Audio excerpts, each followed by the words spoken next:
자, 시사용어 신종자본증권을 한번 살펴보도록 하겠습니다. 요거는 이제 지금 시사용어 중에 이제 금융상품의 용어인데 보통 이제 금융상품 같은 경우는 이제 시험에 어디서 많이 나올까요? 일단은 금융공기업 보시게 되면 금융상식이라는 파트 있죠. 금융상식.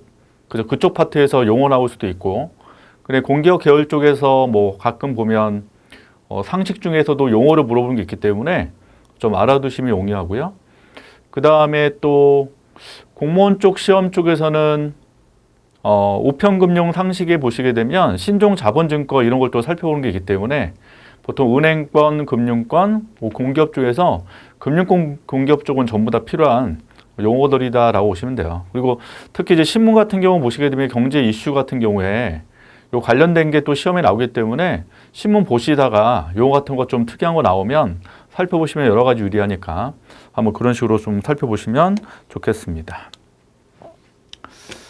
자, 오늘자 이제 기사에 보시면 흥국생명이 신종자본증권에 대해서 조기 상환을 하지 않기로 결정했다 나왔죠. 그래서 생명보험업계에서 8번째 순인데 생명보험하면 유명한 데가 이제 삼성생명이 유명하죠.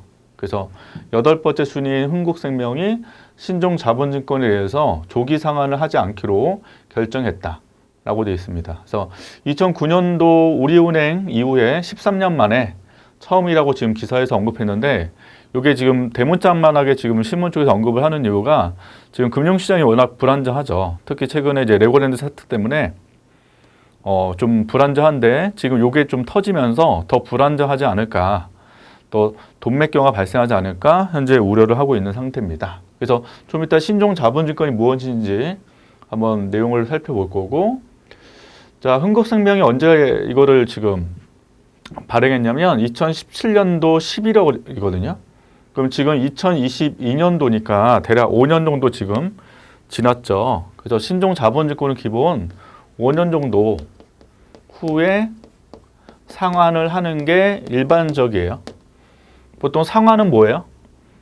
자, 일단 신종자본증권은 뒤에 개념 나오겠지만 채권의 일종이에요. 원래는 채권의 일종. 그래서 채권은 만기가 되면 상환한다는 것은 다시 발행자가 채권을 사가는 거죠. 그래서 원금을 이제 보장을 해주는 게 상환이라고 보시면 되거든요. 그래서 이제 5년 있다, 올해 2022년도에 올해 상환을 해야 되는데 상환하지 않기로 지금 결정했다는 거고, 자, 11월 달에 연 얼마였냐면 4.475% 금리로 발행했대요. 대략 이제 뭐 5%라고 볼게요. 그 5% 이자를 주기로 하고 발행했는데 왜 올해 이거를 상환하지 않기로 했을까? 이걸 한번 고민을 할 필요 있다는 거죠. 자, 새로 신종자본증권이나 후순위 채권, 지금 이제 채권인데 후순위예요. 보통 채권은 선순위거든요. 그래서 보통 이제 회사가 망했을 때 기본적으로 이제 채권자한테 돈을 주는 게 선순위이기 때문에 원래 선순위인데 후순위 채권도 있어요. 그래서 지금 새로 신종자본증권이나 후순위 채권을 찍어가지고 상환하는 게 일반적이다라는 거거든요. 그래서 자금을 이제 조달해야 되겠죠. 원금을 상환하기 위해서. 그래서 자금 조달하는 방법이 신종자본증권을 새로 찍어내거나 역시 후순위 채권을 새로 찍어내거나 해서 상환해줘야 되는데, 기존에 5억 달러를 상환하는 것을 미룬 것으로 기존 투자자들한테는 더 높은 이자를 지급하면서 6개월 이후에 다시 조기 상환 여부를 결정하기로 했대요. 그래서 이미 산 사람들한테 원래 5년 이후에 상환을 해줘야 되는데 이제 5년이 지나잖아. 이제 지나게 되면 더 높은 이자를 그냥 주기로 하고 상환을 안 하기로 했다는 거죠. 왜 그랬을까? 이제 이유가 등장하게 돼요. 자, 이유 나오죠. 자, 연장을 할 경우 계약 조건에 따라서 연 6%대 금리를 지급하기로 돼 있었대요. 그건 더 높은 이자를 지금 지급해야 되지만, 자, 최근에 금리가 막 올라오고 있죠. 그래서 새롭게 신종자본증권을 발행하려면 연 12% 안팎의 금리가 적용되기 때문이다. 더 많은 이자를 조건으로 신종자본증권을 발행을 해야 돼요. 그러면 지금 당연히 12%보다는 6% 주는 게 더 합리적이니까 그냥 연장하기로 한 거죠. 그래서 이렇게 되면 이제 원래 5년 이후에 상환해야 되는 상환을 안 하기로 하고 연장하기로 했기 때문에 신뢰성에 영향 줍니다. 그래서 시장의 신뢰성 하락을 감수하더라도 고금리 부담을 피하려고 한 것으로 보인다. 이렇게 얘기가 나온 거죠. 자, 그럼 신종 자본증권이 무엇인지를 한번 살펴볼 건데, 일단 채권과 주식의 중간적 성격을 가지고 있다고 되어 있어요. 이게 원래는 이제 채권이에요. 이게 채권인데 주식 성격 갖고 있다 라는 거죠. 근데 보통 채권의 특징이 뭐냐면 만기가 딱 정해져 있죠. 그래서 보통 이제 기한부 증권이라고 해요. 기한이 정해져 있다. 근데 주식은 만기가 없죠. 원래는 이렇게. 그래서 아까 신종 자본증권은 지금 5년 이후에 상환을 하는 게 기본인데 5년이라는 만기가 지금 정해져 있잖아요. 기한이. 근데 아까 언급을 한 것처럼 상환 안 하기로 하고 다시 연장했단 말이에요. 그럼 주식 성격도 있다는 거죠. 지금. 만기가 없는 것처럼. 중간적 성격을 가지고 있기 때문에 하이브리드 채권이라고도 불리기도 한대요. 하이브리드. 그래서 하이브리드는 알다시피 하이브리드 자동차잖아요. 그래서 내연기관이 있고 그다음에 전기 배터리가 이렇게 같이 있으면 하이브리드죠. 그런 의미로 주식과 채권이 모두 성격 갖고 있는 경우를 하이브리드 채권으로 불리기도 한다. 자, 1번 보시면 일정 수준 이상의 자본 요건을 충족할 경우 자본으로 인정되는 채무증권 돼 있어요. 그러니까 채권은 채무증권이에요. 채권 자체가. 그럼 채권은 기본 뭘로 인정돼요? 부채로 인정이 되죠. 근데 지금 자본으로 인정이 돼요. 그래서 자본이냐 부채냐 이게 달라진단 말이에요. 그래서 보통 재무상태표라는 거 배우셨잖아요. 여기 자산이고 오른쪽 보시면 여기 부채가 있고 자본이 있죠. 그래서 부채로 잡히냐 자본으로 잡히냐 이게 달라진다는 거예요. 그럼 부채가 많은 기업은 그만큼 위험하다고 평가되기 때문에 자본으로 잡히는 게 더 좋겠죠. 자, 통상 30년 만기 장기채라고 나와 있고 고정금리 제공, 아까 흥국생명 내용 보면 대략 한 연 4.5%의 금리를 주기로 결정이 돼 있잖아요. 제공하고 청산시는 보통 회사 망했을 때라고 보시면 돼요.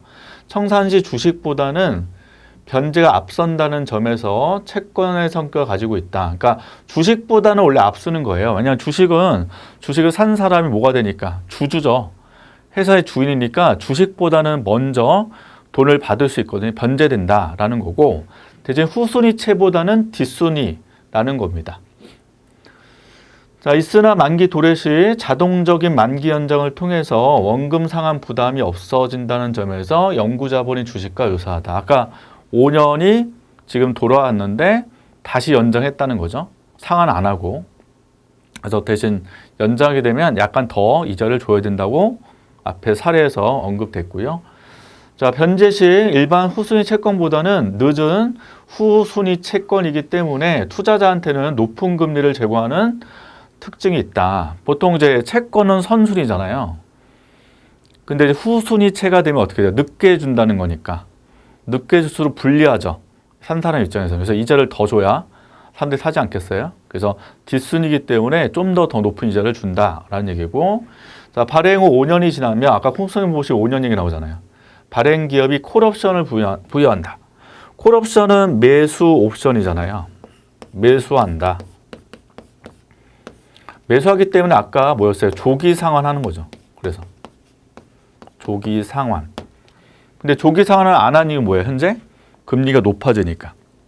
그래서 지금 금리가 보통 낮아지는 경우에는 콜옵션 행사를 보통 안 하는 게 정상일 거고, 요즘처럼 금리가 올라갈 때는 콜옵션을, 그러니까 금리가 지금 내려가는 경우에는 콜옵션을 행사하는 게 바람직할 거고, 요즘처럼 금리가 올라가는 경우에는 콜옵션을 행사를 안 하는 게 더 바람직할 수 있기 때문에 흥국생명 쪽에서는 지금 금리가 올라가기 때문에 콜옵션 행사를 안 했다라고 이해하시면 됩니다. 그래서 신종 자본증권은 BIS 비율 많이 들어보셨죠? 국제결제은행에서 정한 비율. 요거. 그래서 보통 이제 위험 자산이 얼만큼 차지하냐라는 비율인데 이게 높을수록 안 좋은 거예요. 자, 적용 시 뭘로 잡힌다? 자산으로 잡힌다는 특징이 있다는 거죠. 신종 자본증권이. 그래서 원래 이제 부채가 아니라 자산으로 잡기 때문에 위험 자산이 줄어든 효과가 발생을 하게 됩니다. 그래서 은행들의 자기 자본의 확충 수단으로 각광받아 왔다라는 거죠. 그래서 요 증권에 대해서 요 기사를 보시게 되면 좀 더 자세하게 살펴볼 수 있기 때문에 그 기사 내용과 요 내용과 같이 결합을 시켜서 흥국생명이 어떤 식으로 지금 진행했는지를 좀 보시면 좋을 것 같고, 보통 금리가 낮아지는 시점이 되면 지금 신종 자본증권을 상환하는 게 더 바람직할 거예요. 근데 지금 이제 금리가 올라가는 시기이기 때문에 콜옵션 행사를 안 했다라고 이해하신다면 신문기사 내용을 충분히 이해할 수 있을 거라고 볼 수 있습니다. 자, 그래서 신종 자본증권이라는 금융상품의 내용을 같이 한번 살펴봤습니다.